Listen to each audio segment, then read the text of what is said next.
Michael Torres thought he was just another gamer chasing the thrill of playing early builds of his favorite franchise. His best friend, Ryan Caldwell, warned him against downloading files from the dark corners of the internet, but Michael's curiosity won.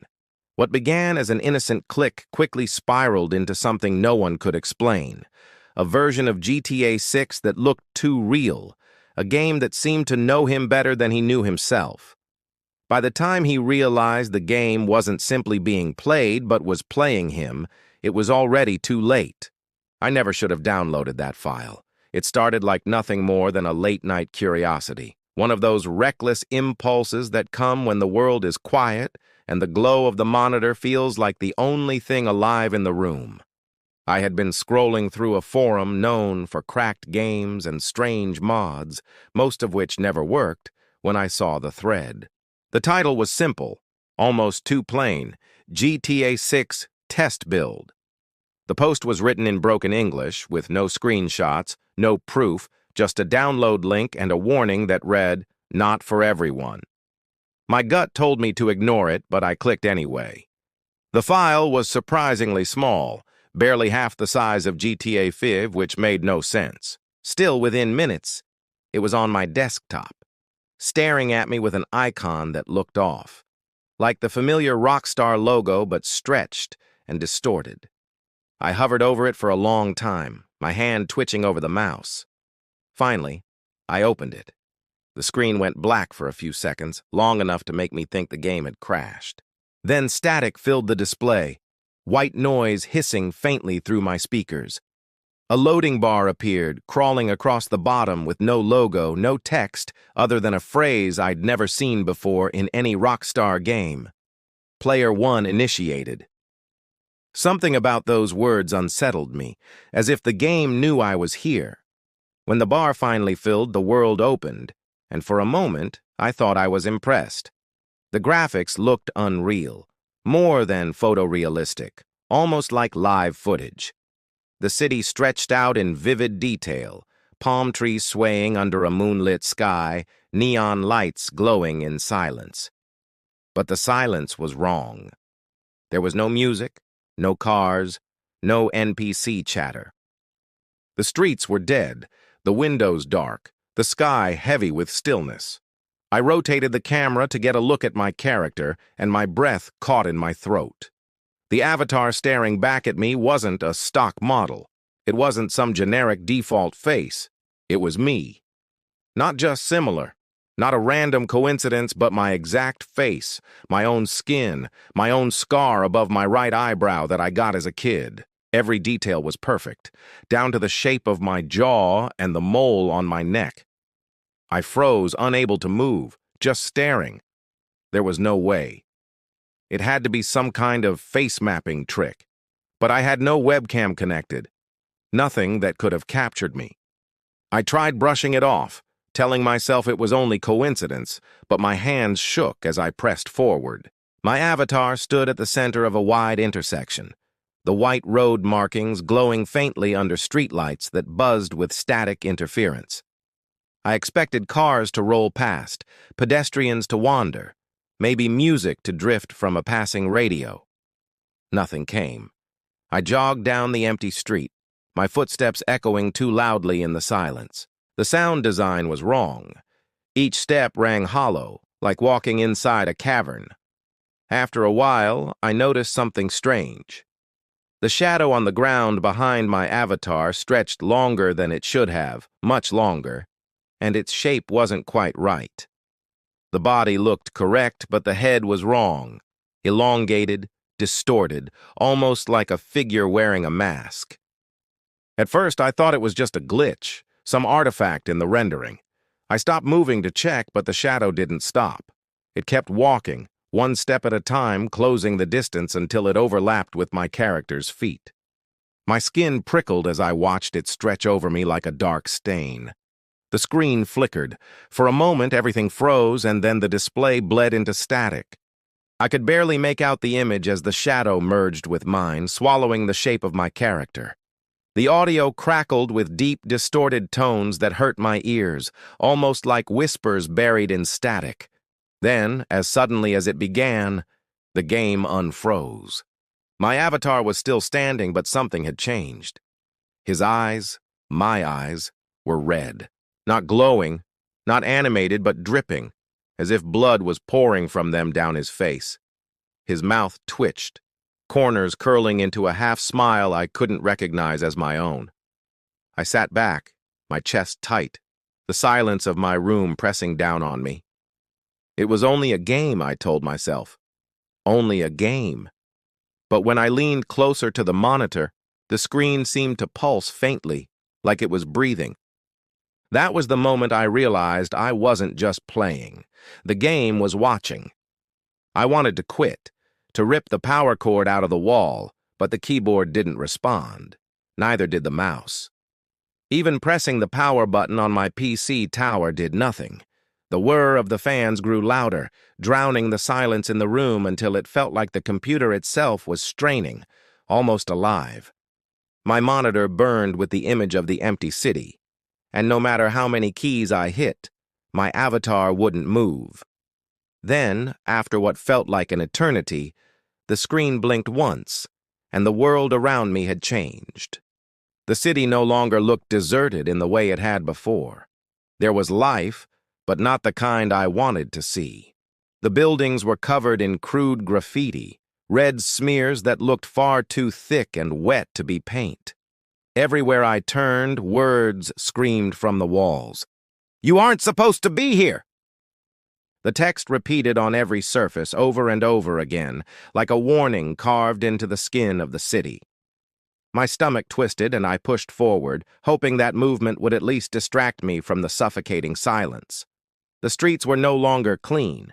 Burned-out cars lined the intersections, their metal twisted and blackened as if something massive had scorched them. Traffic lights hung from broken wires, swinging gently with no wind. Each one flickered red, flashing like a heartbeat, bathing the roads in a pulsing glow. I walked between them, my avatar's footsteps echoing against the hollow shells of buildings. No matter where I turned, the red graffiti followed, messages bleeding through cracks in the walls, appearing freshly painted before my eyes, as if the city itself was alive and trying to speak. Then came the sound. At first it was faint, so faint I thought it was my imagination, the low, uneven sound of breathing, but it wasn't coming from my speakers. It was behind me, in my room. The realization turned my blood to ice. I didn't want to look, but instinct forced me to glance over my shoulder.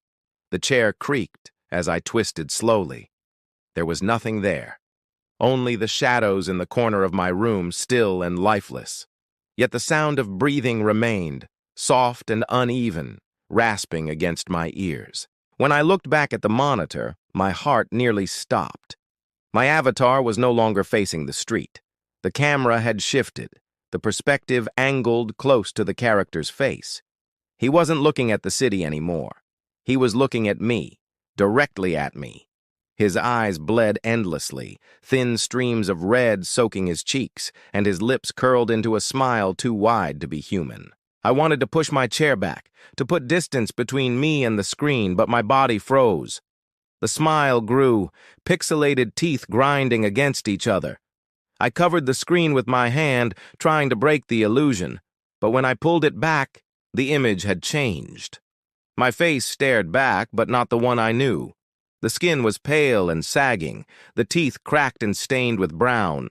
The avatar had become a reflection of me, twisted through some filter of rot and decay.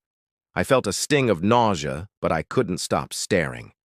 I forced myself to push the character forward, moving through the streets in search of something, anything, that would explain what I was seeing. I reached a gas station at the edge of the block. The pumps were bent, melted into the ground, the sign overhead flickering a sickly yellow. As I moved closer, a sound burst from my speakers. At first it was static, but then it tuned itself, sharpening into something I recognized. The car radio had come on, but it wasn't music. It wasn't even static anymore. It was a voice, not a stranger's voice. Mine. I froze, listening, my hands slipping off the keyboard. The recording played back the sound of my own breath, heavy and uneven. exactly how I sounded sitting there in that chair. Then came the sound of coughing, a wet rattle I had heard from myself before when I was sick weeks ago. My heart pounded, each beat loud in my ears, because I knew what I was hearing. These weren't random clips. These were recordings of me, recordings that should not exist. The voice shifted, turning into whispers too quiet to fully understand, but I caught fragments of words. My name, my address. A laugh that broke through the static, jagged and cruel. My fingers hovered above the keyboard, trembling, and for the first time I noticed that my reflection in the dark glass of the monitor didn't move the same way I did.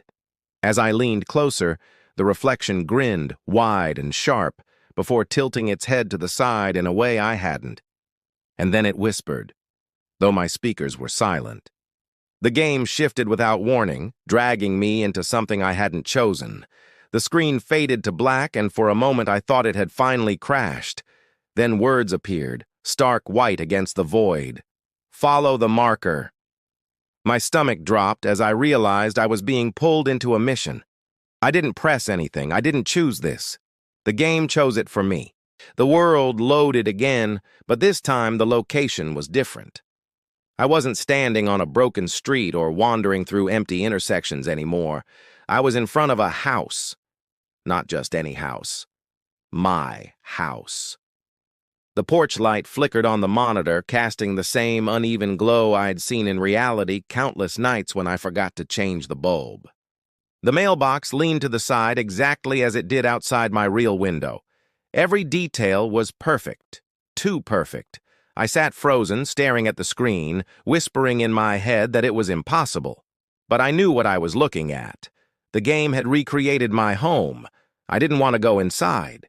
My hands hovered above the keyboard, but the game forced me forward. My avatar began walking on his own, climbing the steps and pushing the door open with a groan that sent a chill through my bones. The inside was a mirror of my real living room. The worn couch, the scratched coffee table, even the pile of unopened mail scattered across it. I leaned closer to the screen, every nerve in my body screaming that something was wrong. The game's camera didn't behave like it usually did in missions. It wasn't following from behind. It was cinematic, panning slowly across the room as if something unseen was controlling it. The perspective locked onto a corner where the light didn't reach, and in that shadow stood a figure. Tall, featureless, black. It wasn't textured like a game model. It wasn't even shaped like something designed to be seen. It looked like a shadow peeled from the wall and given a body. My breath caught as the mission text appeared again. Don T. Let it find you. I pushed the controls, my fingers stiff with dread. The avatar bolted for the stairs, but the figure glided forward, smooth and silent, closing the distance no matter how fast I moved. The sound design was wrong.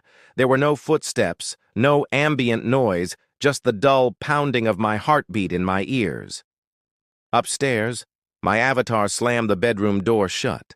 The room was identical to mine, down to the sheets tangled on the bed and the clothes on the floor. The camera zoomed in on the door, the knob rattling violently as the shadow pressed against it. The wood creaked and splintered, though it never fully opened. I sat stiff, staring, my breath shallow. Then I heard it. A sound that wasn't coming from the game. The same sound, but in my room. My bedroom door, the real one behind me, shifted with a long, low creak. I froze, afraid to turn around. My brain screamed to run, to leave, but my body wouldn't move. My eyes stayed glued to the screen as the game shifted again. The avatar's head twisted unnaturally toward the camera, eyes bleeding, grin widening. Behind him, the door splintered open, and the shadow began to seep through, spreading like liquid darkness across the carpet. The mission text flashed. It's already inside. My throat went dry. My eyes darted from the monitor to the real door behind me, half expecting it to explode open. It stayed closed, but the room felt wrong, as though something had slipped in without sound, without notice. My skin prickled, every hair on my arm standing on end. I couldn't tell if it was in the game anymore, or if the barrier between the two had dissolved. I forced my hands to the keyboard, desperate to regain control, but the avatar didn't respond. He just stood there, grinning at me, his body trembling as the shadow rose behind him. Slowly, its hand reached out, stretching farther than any arm should. The fingers wrapped around his shoulder, pulling him backward into the dark. His smile never faded, even as his body was swallowed whole. The screen went black for a moment. My reflection stared back at me from the glass of the monitor, pale and trembling. Then the screen lit up again, showing a new perspective. Not my avatar, not the city, my room, the exact angle from behind me. I could see myself sitting in the chair, frozen in front of the monitor, with the glow of the screen painting my face white. The camera pulled closer, like something was approaching me from behind. I held my breath, my eyes darting to the corners of the screen. That was when I saw it. A faint outline in the reflection, tall and thin, standing directly behind my chair, and its head tilted slowly to the side as if listening. I couldn't move. My muscles were locked, as if fear had rooted me to the chair. The game had turned into a mirror, showing me from an angle that didn't exist in my room, as though some hidden camera were embedded in the walls. The sight of myself on the screen was unbearable. My face pale, my eyes wide, my body shivering like prey under a predator's gaze. The camera continued to creep closer, inching toward me from behind. I wanted to turn, to prove nothing was there, but the thought of seeing something standing over me was worse than not knowing. The words, "Look behind you," appeared across the screen in white letters. They pulsed in rhythm, as if syncing with the frantic beat of my heart. I clenched my teeth and shook my head, whispering silently to myself that it wasn't real, that it couldn't hurt me. But the message wouldn't go away. The camera angle jerked violently, the feed twitching like broken surveillance footage. The image of me on the screen leaned forward, lips parting into a grin, but I hadn't moved. My reflection in the game was alive, independent, smiling while I sat frozen. The breathing returned, louder than before, rasping, uneven, just over my shoulder. The sound was too close, brushing my ear as if someone were leaning in to whisper. Finally, I forced myself to turn. My chair creaked as I twisted, my neck stiff, my stomach churning. The room behind me was empty. Only the door stood there, cracked open slightly wider than I remembered. I whipped my head back to the monitor, desperate for reassurance, but what I saw made my chest collapse in on itself. My avatar, or maybe it wasn't my avatar anymore, was kneeling in the middle of my in-game bedroom. His face was half hidden in shadow, eyes gaping pits of red, mouth stretched into an unnatural smile. Behind him loomed the figure, the shadow man, its hand inches from his throat. The avatar's body convulsed, as though something unseen was already tightening around his neck. Then it happened to me. My chest tightened, my throat constricting as if invisible fingers pressed against my windpipe. I gasped, clawing at my neck, but there was nothing there. The game's audio crackled with static, each burst of noise matching the rhythm of my strangled breathing. My vision blurred, the edges of the room warping as black spots danced across my sight. On the screen, my avatar's hands mirrored mine perfectly, scratching at his throat as he collapsed onto the carpet. The mission text appeared again. "Try again." The avatar went still, lifeless, and the screen didn't reset. Instead, the camera shifted, pulling upward slowly, showing the room from a new angle. I could see my desk, my bed, my lamp, and then my own body slumped in the chair, motionless. The perspective kept climbing, the lens tilting, and that was when I saw it. There was a faint reflection on the monitor within the game. A shadowy figure stood behind my chair, watching. My own lifeless reflection sat frozen in front of it. The figure didn't move, didn't breathe, but I could feel it as though its presence had seeped through the screen and into the space around me. I forced myself to stand, shoving my chair back so hard it slammed against the wall. My heart hammered so violently it hurt. The monitor still glowed with the in-game version of my room, but now it showed it empty, the chair rocking back and forth as if someone had just left it. The mission text flickered, the letters twisting into new words. "You can't leave." I stumbled back, desperate to look anywhere but the screen, but the glow followed me, pulling at my vision like a hook in my brain. I grabbed at the power cord and yanked it free. The screen went black. Relief surged through me for half a second, but then I froze. The monitor flickered back to life. No boot-up screen, no delay, just the game, running as though it had never turned off. The city was gone. The only thing on the display was me. A live image of me, standing in the room, breathing heavily, eyes wide with panic. I waved my arm. The reflection didn't follow. It just stood there, smiling faintly, head cocked at an unnatural angle. The lights in my room flickered once, buzzing violently, then steadied. I felt the air shift behind me, a heaviness pressing down on the back of my neck. I refused to turn, but in the glass of the monitor I saw movement.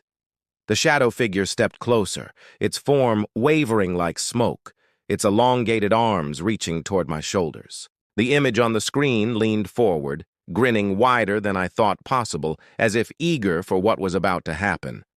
And I realized that I wasn't watching the game anymore. The game was watching me. When I opened my eyes again, I had no memory of closing them. My head throbbed with a dull ache, and for a moment I thought I had passed out at my desk. The glow of the monitor was still there, washing over me in pale light. The game hadn't crashed. It hadn't even paused. A new menu was on the screen now, one I'd never seen before. There were no options to load or start. Only a single phrase written in jagged white letters. "Continue reality." My throat tightened. My hand hovered above the mouse, trembling so badly I could hear the faint tap of my nails against the desk. Against every instinct screaming inside me, I clicked it. The screen flickered once, then twice, before fading into darkness. For a brief moment, I thought I was staring at nothing but my own reflection. My pale face stared back, eyes bloodshot, lips parted with uneven breath. Then slowly, the reflection moved, but not in sync with me. It blinked when I didn't. It tilted its head when I remained still. A slow grin spread across its mouth, stretching too wide, skin pulling unnaturally around the jaw. I couldn't look away. My limbs were heavy, locked to the chair as if invisible chains bound me there. The reflection leaned closer to the screen, filling the frame until its teeth nearly pressed against the glass. I wanted to scream, but no sound came. The monitor flashed violently, and then everything went black. I thought the game had finally shut down, but when I blinked, I realized it wasn't the monitor that had gone dark. It was the world. The sound of my own breath echoed unnaturally, bouncing back at me like I was trapped inside a hollow shell. The air smelled strange, metallic, like rust and ash. When my vision adjusted, my stomach lurched. I was no longer in my room. I was standing in Vice City, or at least what was left of it. The skyline was a skeleton of burning towers, the streets littered with twisted wreckage and shadows that crawled across the pavement like oil slicks. But the worst part wasn't the destruction. It was my hands. They weren't mine. They were polygonal, jagged, and unreal.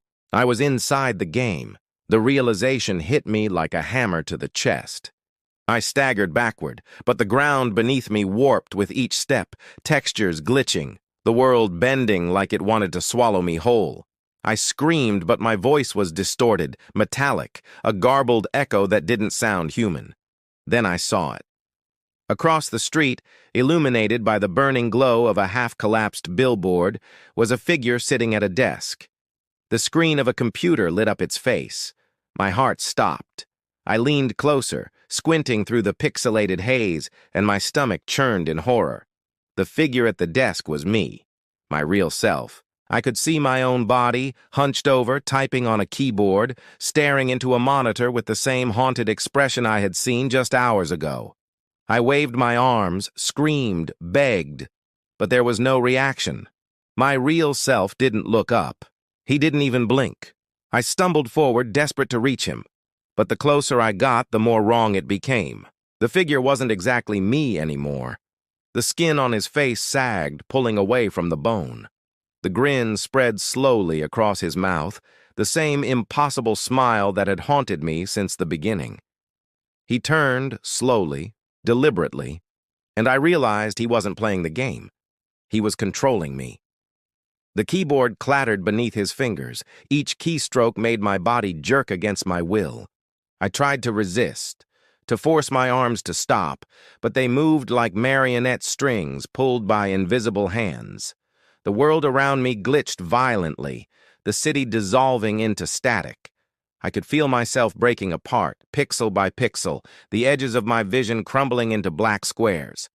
The false version of me leaned closer to his monitor, grinning wide enough to split his cheeks.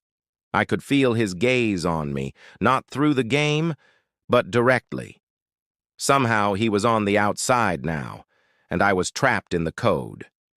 My breath quickened, shallow and desperate, but there was no oxygen here, only static filling my lungs. The world went black again. When it came back, I wasn't in Vice City anymore. I was standing in my room. The desk, the chair, the glow of the monitor, everything was the same. For a moment, relief washed over me. I thought I had escaped, but then I saw the screen. My reflection was still there, grinning, tilting its head. Behind it, a shadow stretched across the wall, long and thin, moving even though I wasn't. The realization hit with finality, cold and unshakable. I wasn't home. I wasn't back. The game hadn't ended. The game had replaced me. And somewhere out there, wearing my face, something else had just stood up from my chair.